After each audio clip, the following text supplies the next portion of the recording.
boost their conversions, but it's played out. People don't even know if those logos are real and you actually worked with them. What's better though is video testimonials and videos of people using your products or services. That shows that real people are using what you have and they like or hate what you have to offer. Technically, if they hate, you probably aren't gonna post it. TikTok is not trying to be the Google for Gen Z. TikTok is already the Google for Gen Z. Google, one of their VPs even said when someone's looking for a restaurant or a place to eat, they don't really go to Google and search, they're going to Instagram and TikTok to search. TikTok has already become the place for Gen Z. So much so that Google is trying to create a place where you can put short form videos on Google as well to try and compete and capture that audience. But I believe it's too late. Brands want to kill it like creators on social media, they got to start leveraging trends.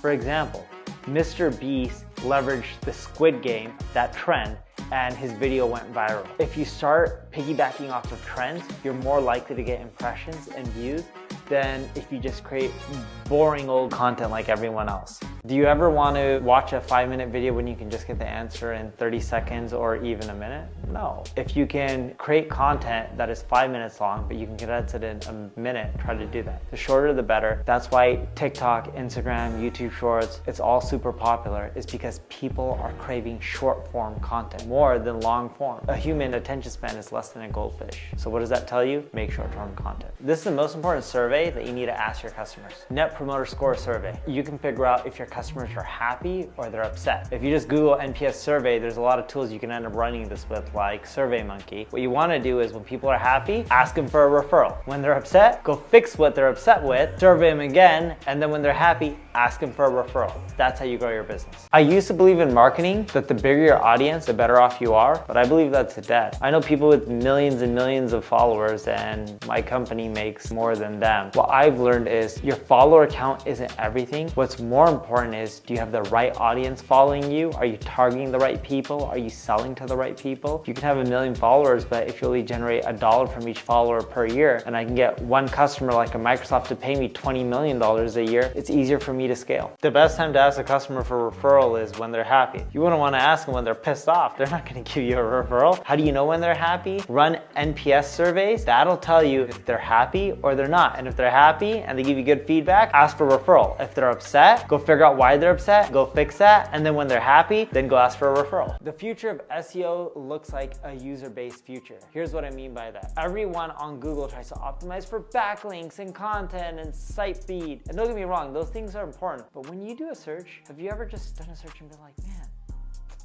this site should rank at the top because it has 1 million backlinks. You don't care about who has better code or better links. You care about which web page provides the best results for you and what you're looking for. That's all about optimizing for a user. Google has even stated that backlinks have less of an emphasis on their algorithm than they used to. Google is purely shifting towards what a user wants. It's just gonna take them 3-4 more years to fully get there. A few social media trends for 2023 that people should be doubling down on right now is, number 1, take an omni-channel approach and get as much viewership as possible or impressions from the same piece of content. The second thing is, when you go live on all platforms. You can use tools like Restream for this. It just gets you more impressions again. The third thing is social media is all about engagement and comments. So whatever platform you're using, try to get other people to leave engaging comments that are at least 12 words long.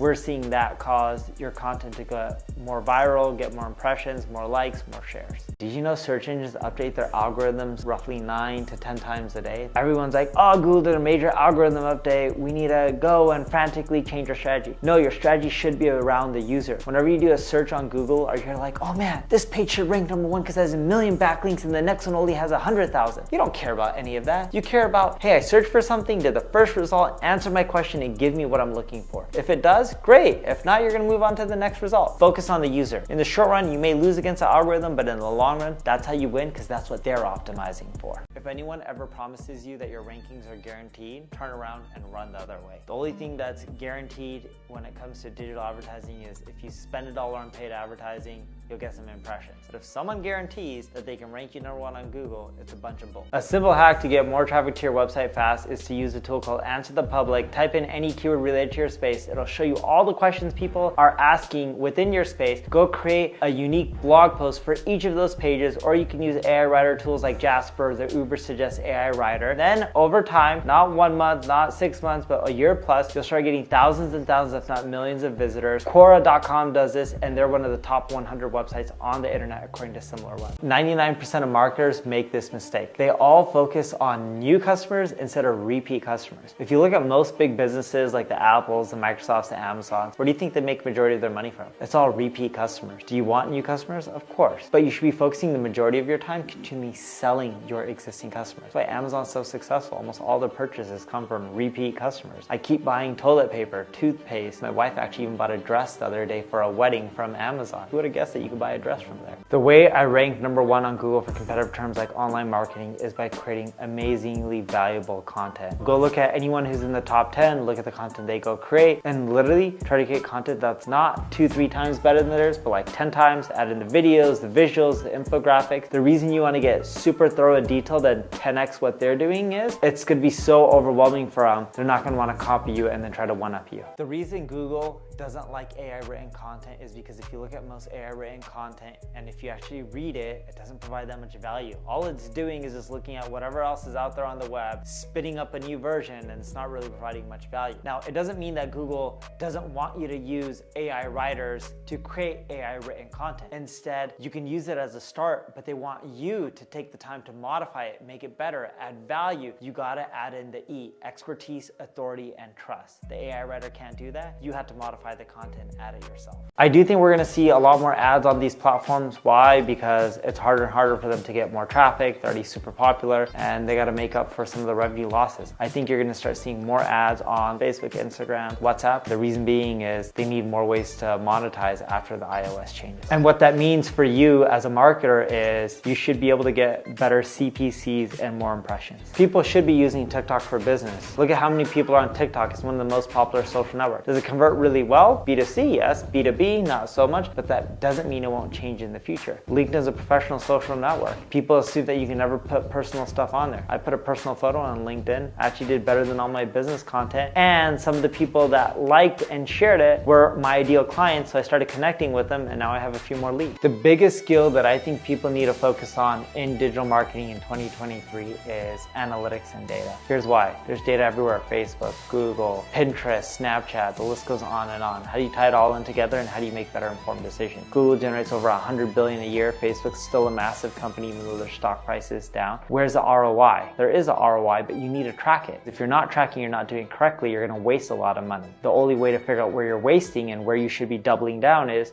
to have proper analytics and data tracking in place. There's not one single price point that SEO costs. Some people get it done for little to nothing because they put in their own time. Some people pay millions and millions of dollars literally on SEO. We work with companies that spend millions a year.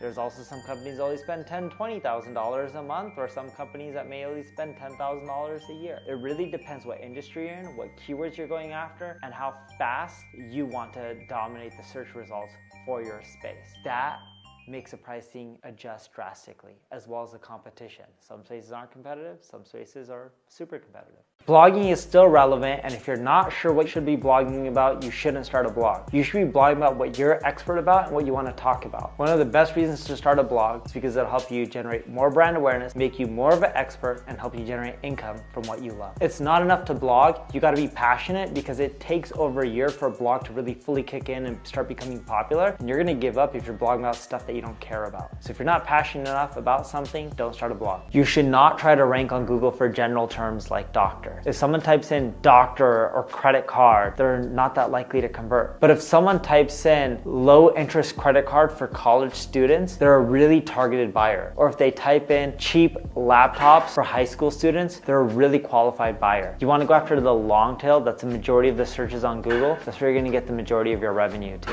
You should avoid buying backlinks because Google does not like like they frown upon it. It doesn't really build trust. And if you get caught, you're gonna end up getting penalized. You'll end up losing more if you buy backlinks or use black hat techniques. Focus on long-term SEO strategies, and that all revolves on their user. Google doesn't optimize for links. How clean is your code? They optimize when someone goes to your web page, do they actually like what they see or they don't like it? Now is the best time to take risk in marketing. Because of the economic climate and with interest rates climbing throughout the whole world, marketing is becoming cheaper and cheaper. This is the best time to take risks and experiment. Some of the biggest companies have been built during economic downturns. You got to keep pushing forward harder, take more risks, and experiment more during these bad times. Social media apps are not listening to you. They are tracking what you're doing, but as far as I know, there is no social media app out there that's actually listening to you. But they do try to track what you do on your phone and your device, and that's why iOS released the privacy changes. Eventually, Android will end up doing the same thing too, so that way you don't have to feel like your privacy is being invaded. Does that mean you should stop using social media? No, just make sure you don't allow them to track you. And if you're on the iOS, just say, no, I don't want you to track me. For the SEO, you typically see your traffic increase within 3 to 6 months, 9 at the latest, just like rankings. If you wait 2 to 3 years, you'll start seeing the results really compound and your traffic really starts growing. The reason SEO takes so long is it's super competitive. Google generates over $100 billion a year from their paid ads. It takes time to analyze your competition, figure out what strategy they're doing, what you need to be doing better. It takes time to figure out how you can one-up the competition and create a better SEO campaign than them, such as fixing all your technical on-page issues or making your website load faster. All these require time and resources. I bought Answer the Public for over $8 million. Here's why. There's this tool that I have on my neilpatel.com website. It's called Uberset. It makes up 76% of our traffic. Answer the Public is another variation of that tool. What I've learned the hard way, which is better than content, better than social media, better than paid ads, go and give a tool away for free. Work with the Ubersuggest, why not do the same with Answer the Public? And we did it. We're already seeing results. We think we're gonna get the same results as we did with Ubersuggest, and it was worth every single penny. If you start your SEO campaign, no matter how competitive your industry is, you should start seeing results within 3 months to 6 to 9 months at the latest. Now, that doesn't mean you're gonna rank for your main keyword at the top of Google.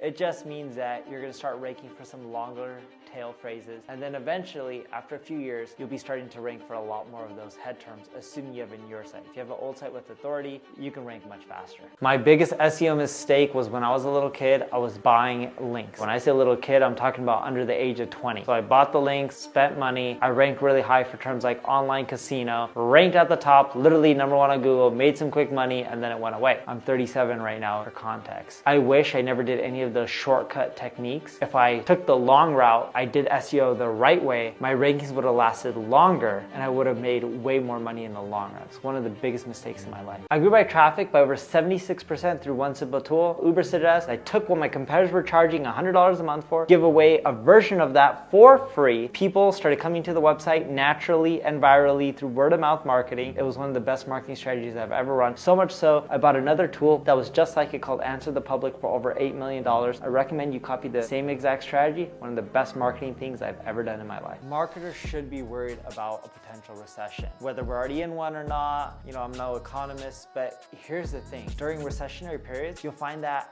advertising gets cheaper and cheaper. This is your opportunity to gobble up market share. Just think of it this way. Does it really matter if you're in a recession or not if you can spend $1 and make $2? No, you'd keep spending. During these times, advertising gets cheaper and it's easier to gobble up more market share, so this is when you should double down. Don't look at it as a place where you should be fearful. Look at it as a time and a place where you should be more aggressive.